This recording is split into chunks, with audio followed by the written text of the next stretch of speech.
Welcome back and watching Business Morning on Channels Television. A conversation with Olumide Ohuayo, the Head Research and Strategy at Zenith Travel and Consult, continues now as Olumide is still here with me in the studio. Thank you so much for sticking around.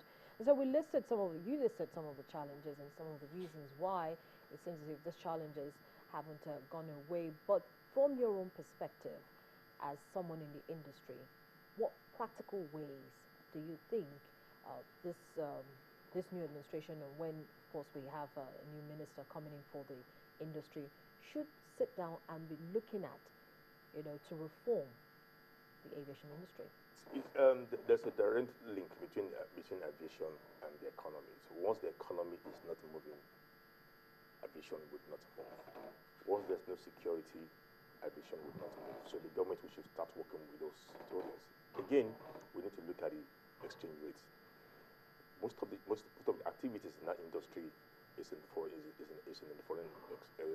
currency, and when you have a rate that is not stable, it affects the industry, and that's the situation we find ourselves right now. It was one of those things that affected the passenger flow we talked about in the beginning of the program. So I think the government should address those three things. Then coming down to the industry itself, we do not need a minister of aviation. You're just going to burden the industry, you're going to increase bureaucracy, you're going to continue increasing the number of senior personnel that will be pushed on the industry, and they'll continue to drain those agencies to fund their program, to fund their charter travels and other expenses. Put that aviation under the Ministry of Transport. That is the first thing I expect this government to do. We do not need a minister. After that, we do not any senior special assistant to the president on aviation. We do not need any of this. We don't need any go between. You call the DGNCA if you have any issues to do. You call the AIB, the Person Commissioner, if you have an issue. We do not need any of those go between. They've all been there the last time, just increasing cost in the industry. When you do that, then you need to come and address the airlines itself. There's no way we can continue to have airlines with 2 aircraft. It is not possible. There's no company that will deal with them. There's no company that will discuss with them. There's no company that want to have any interlining with them. So we need to address that. Look at Ethiopia Airlines. Ethiopia Airlines is coming to Lagos. They're going to Abuja. They're going to Enugu. They're going to Kano. And now they are planning to go to Port Harcourt. That's five cities in Nigeria. And as big as the South African economy is, they are only going to two points there. Joburg and the capital. Cape Town. Cape Town. Those are the only 2 cities. But when you look at Nigeria, they're going all over the place. Instead of coming to invest or partner with Nigerian airline, they decided to operate direct. Now they went to Togo, a neighbor here, went to invest another airline there. The airline is operating into Nigeria, making the 6th route. So it's not just all about the aircraft. What about the infrastructure? Now coming to the infrastructure itself, you see, for the infrastructure is a continuous thing. You cannot just stop. Now the air traffic department itself have issues, and I know they're doing their best to get it to where it ought to be. And what's going to happen that we just have to continue investing in it. You don't have to stop. Even in the US, there's no stoppage in investment, because every day they tune out. This comes out, technology changes, and Nigeria cannot be alone. Nigeria cannot stand by. We just have to join the world in doing that. But you see, if you look at for the airport where we've invested, we are on hold right now due to the indebtedness. The transformation team went ahead, took all the 19 airports at a go, and today almost all of them are standstill. They cannot move forward. We told them that this was not right. Taking all the airports at the same time is more political and economic. And today we are starting with the debt. I think we will have to get out from the debts from those airports before we start thinking about new investment, because you must find a way of settling those debts. Those airports are not complete today. They are still there, apart from the Lagos airport. Others are still at the stage of completion. So I think we need to complete that. Then we need to look at those who will manage and hold on to it, tune it around, revamp the operations pending whether privatization or a PPP process. Yeah, so let's talk about the PPP process. That's one aspect. I know that there's been ongoing conversations and debates about having this PPP in the aviation industry, having it to get it to that level where it's going to be. Should PPP, for instance, be used in terms of improving infrastructure in the airports? It's about the only way to go. it's about the only successful way to grow in the industry because funding is huge. The government cannot afford it right now. There are so many pressing issues. So it's only option, and it's an option that we must follow to the tail end of the movement. You see, but right now we want the one we have is the one from the MM2, and the MM2 has become a problem.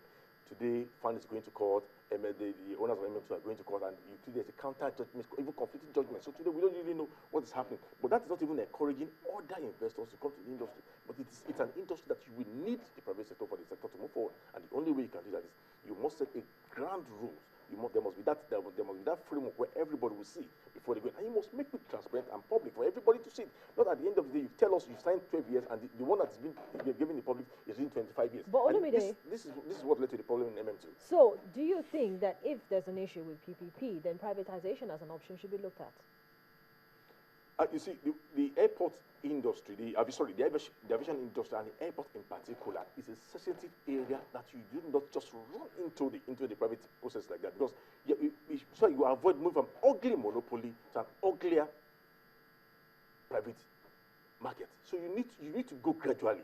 The government cannot just pull out.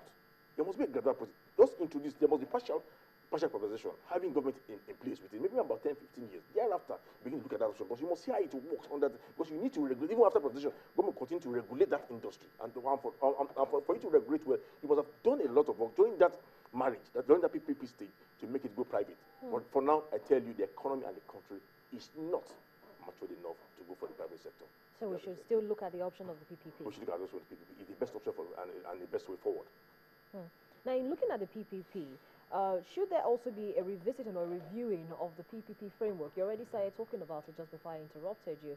Should there be a reviewing of the PPP framework so that it doesn't look as if that one party is being shortchanged?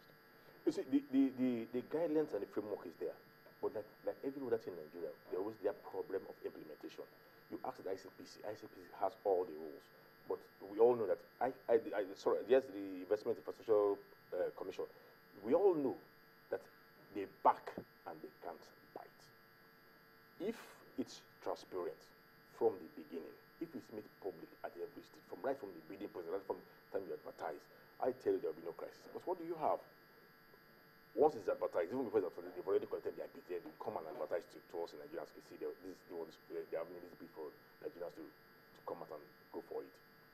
By the time it comes out, you don't hear anything again. They will tell you, okay, it has been signed. And you're like, the last one that happened, and say, okay, you signed 12 years, and another paper is saying 25 years. But if at every stage it's transparent, it is open, people can ask questions, people can see it, nobody will query the final result. Because we saw it from the beginning till you came out with the result. But when you keep everything in secrecy and only come out and then say, yes, this is what we have agreed, then you have crisis. So even with the framework, if there's no transparency from the beginning, if there's no transparency, we will run into the same problem. And that's why I look at the ICPC. We wasted so much time on them, thinking they could help us with the infrastructure thing. They were not able to help us. And that's why today, instead of intervening and controlling the issues within MM2 management and FAN, it is the courts that is now being called in to come and handle the case between FAN and management of the MM2. So that's another thing that we need to talk about very quickly. We have about 1 minute or less to talk about that. The regulatory aspect of it. Yeah, you see, there are different parts of it. If you're talking about safety, we just got that category 1 certification. No, not basically safety now. We're just looking at, for the airports, because it's a very, very wide industry that we're talking about. Okay, for the airports, yes, for the safety part, we are okay. But I think for the business part, it's something we need to look at. The business part has not been generating enough revenue for the industry. And for the airlines themselves, there's a problem with the business angle, and we need to look at it, and that's why I advocate that we start an economic regulatory body that will be an arm different from the NCAA. This economic regulatory body is the one that will protect, that will intervene in all economic decisions of the industry. And I think we need that to get that business right in the industry. Okay. We'll keep talking about the business, but thank you so much, Olumide, for coming on the program this morning and sharing your perspectives with us. Olumide Ohuayo is the Head Research and Strategy, Zenith Travel and Consult, sharing his perspectives with us on some developments in the aviation industry. But that's the program for today. Many thanks for spending time with us. I'm Harriet Agbenyi. Have a profitable day.